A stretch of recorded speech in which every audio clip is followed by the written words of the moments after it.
Hello, I'm Pastor A.J. Thompson, High Priest of the Most High God, Doctor of Divinity. I'm also a community activist, active for all mankind. And I want to share with you today that in this game of life, or where government and politics are concerned, your vote is your currency. And you get what you pay for. That's an old saying, but true nevertheless. You get what you pay for. So if you vote, you get what you pay for.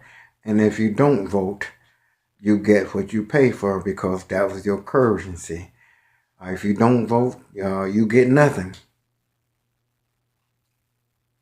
And so if you do vote and you happen to not get what you pay for, it's just like if you bought an item from Walmart. If you ain't satisfied with it and you didn't destroy it in any way, you take it back for a refund.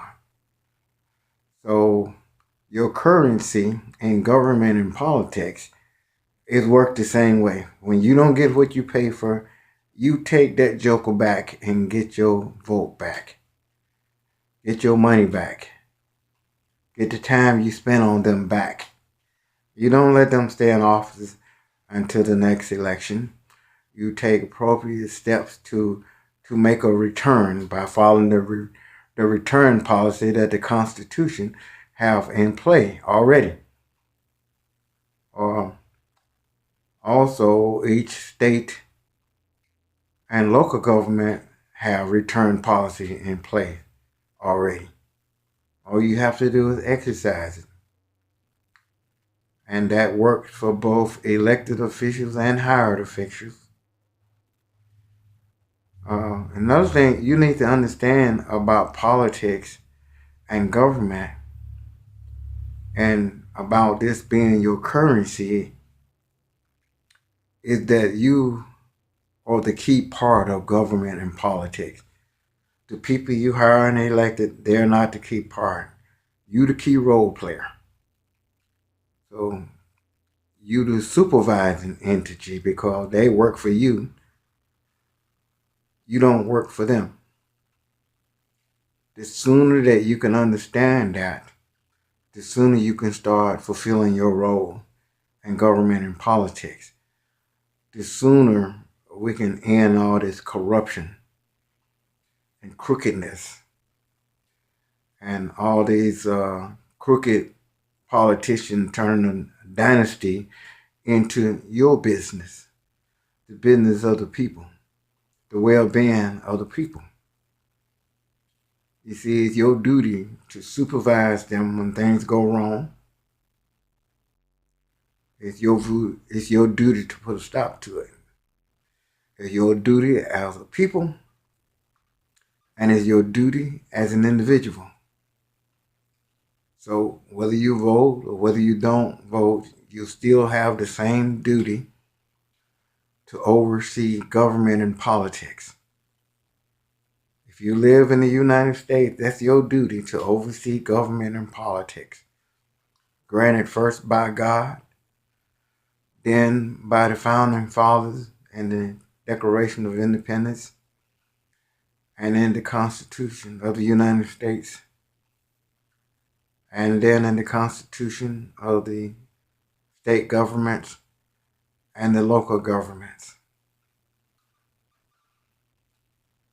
So every time something goes wrong, before you point the finger, you ask yourself, have you done your part?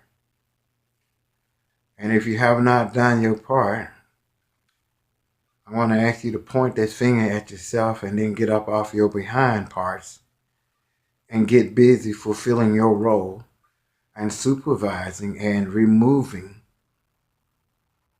and replacing those who you let fallen short. Because every time government and politics fall short, it started with the people.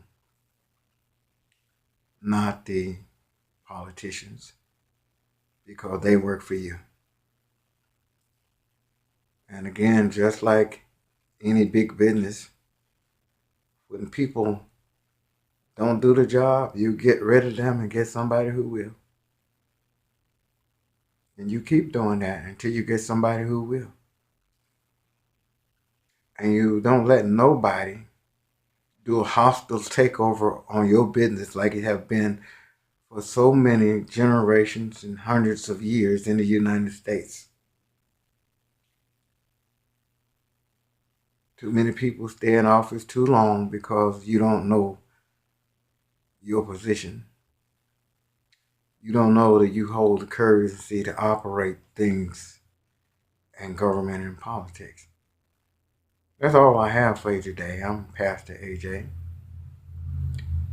and I am an ultimate advocate, the ultimate advocate for me and for my family. And you are also the ultimate advocate. That is, whenever you decide to.